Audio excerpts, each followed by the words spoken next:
If you've been watching the news lately, you've probably heard whispers about something that sounds almost unbelievable: the 50-year mortgage. Some people are calling it the future of affordability. Others are calling it a financial trap. And a lot of buyers are still sitting there thinking, should I even consider this?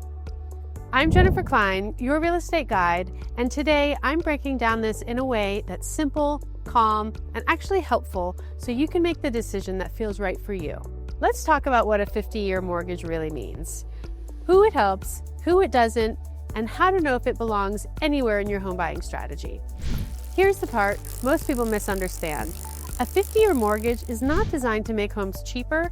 It's designed to make monthly payments smaller by stretching them over a much longer timeline. Think of it like this: same price, smaller payment, but way more interest over time. The question isn't, is this good or bad? The real question is, does this solve the problem you are trying to solve? Right now, a lot of buyers are stuck. Home prices are high, interest rates aren't where anyone wants them, and the monthly payment is the barrier, not the dream. If you're feeling that, you're not alone. For some buyers, extending the term gives them breathing room.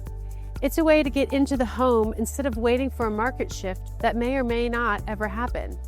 For those people, this isn't a trap, it's a stepping stone. A 50-year mortgage can help you if you plan to stay in the home only a few years, if you want the lowest possible monthly payment, if you expect to refinance later, or if you simply need a creative way to get into your first home. You're not taking on a 50-year life sentence. You're just using it as a tool to open a door. But it's not for everyone. You might want to avoid it if you plan to stay in the home long term, if you want to build equity faster, if you don't love the idea of paying significantly more interest, or if you're hoping this will magically make a home affordable. A longer mortgage doesn't fix the price of a home, it just spreads it out. And that's something every buyer deserves to understand clearly. Here's the question I encourage buyers to ask themselves: does this help me make progress, or does it keep me stuck? Because for some people, waiting for the perfect rate or the perfect home keeps them on the sidelines for years, and years of waiting can cost more than years of interest. But for others, slowing down, saving more, or choosing a smaller home creates real financial stability.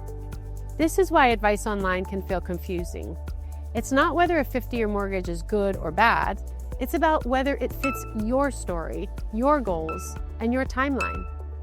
If you're navigating affordability rates or the next steps in real estate, you don't need to fear based on headlines or TikTok hot takes. You need clarity. The 50-year mortgage is simply a tool, and the right tool depends on the job you're trying to do.